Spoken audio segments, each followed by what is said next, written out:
Hello guys! Welcome back to my YouTube channel. Please subscribe my YouTube channel, pa-like and share na rin guys, pahit na rin po ng notification bell at pa-comment na rin kung nagustuhan mo ang video na aking ginawa. Ngayon guys, ituturo ko po sa inyo kung paano kumuha ng postal ID online. Tagalog tips guys. Ngayon po, pumunta po tayo sa ating Google Chrome.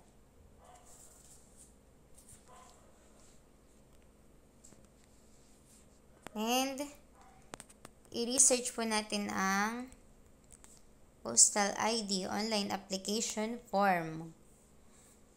Ngayon guys, lalabas po yung how to apply Philippine Postal ID. So, i-click natin yan.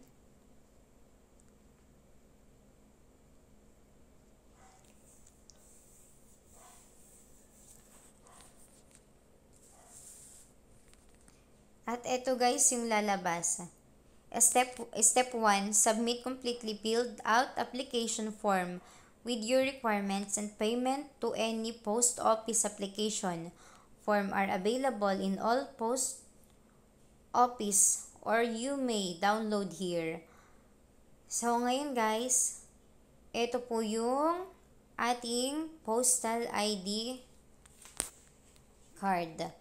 Ito po guys, yan pong mga kulay red dyan. So, kailangan po natin yung fill upan. Yung pong ating first name, middle name, last name, date of birth, province, place of birth, date of birth. And guys, dito po yung pong mother's name natin, middle name ng ating mothers, and last name niya po. And yung ating pong civil status. Lahat guys ng may mga naka-check na kulay red. Importante po yan. So, kailangan po nating fill upan lahat yan. Yan pong ating application for postal ID card. Basta lahat po ng may mga red na check, kailangan po nating fill upan yan. At yun naman guys, mga walang check, optional po yan. Pwede nyo pong fill upan, pwede rin pong hindi. So, okay lang po kahit lagyan nyo man po yan or hindi. And, proceed na po tayo dito sa step 2. Upon approval of your requirements, proceed to the nearest ID captured station. See full list of capture station on where to apply. So guys, kailangan po talaga nating mag-proceed sa post office. And ito pong step 3, when you complete the ID data capturing process, your ID will be delivered to your mailing address. So, pwede nyo po siyang kuhanin online at ipa-deliver na lang pagkatapos nyo pong magpa-captured. So, ngayon guys, punta po tayo dito sa download here. Kung connected po yung inyo pong cellphone sa printer guys, so pwede nyo na pong i-print. I-click po natin tong convert to JPG.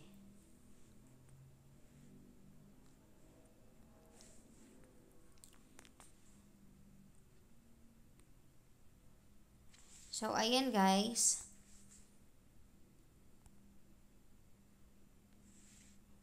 I-save natin yung image niya.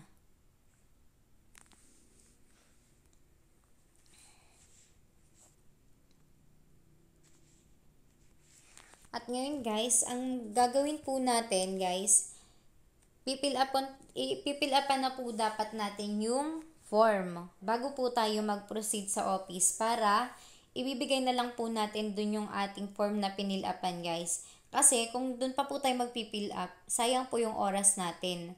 Para po pag napil upan na natin, iaabot na lang po natin sa kanila yung form na pinil upan natin at ang gagawin na lang po nila is data capturing.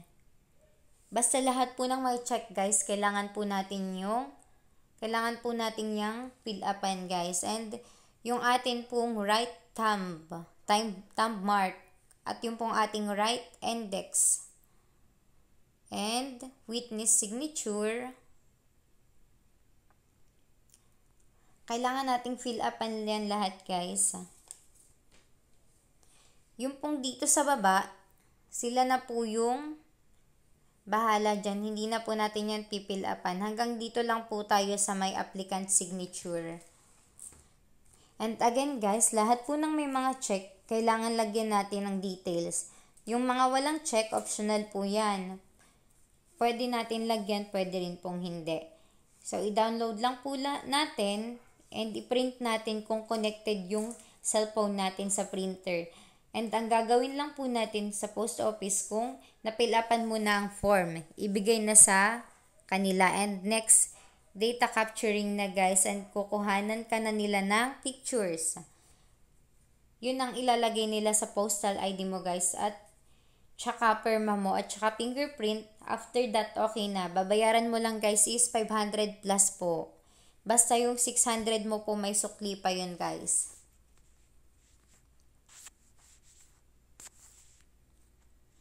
So, ayun lang guys. Thank you for watching.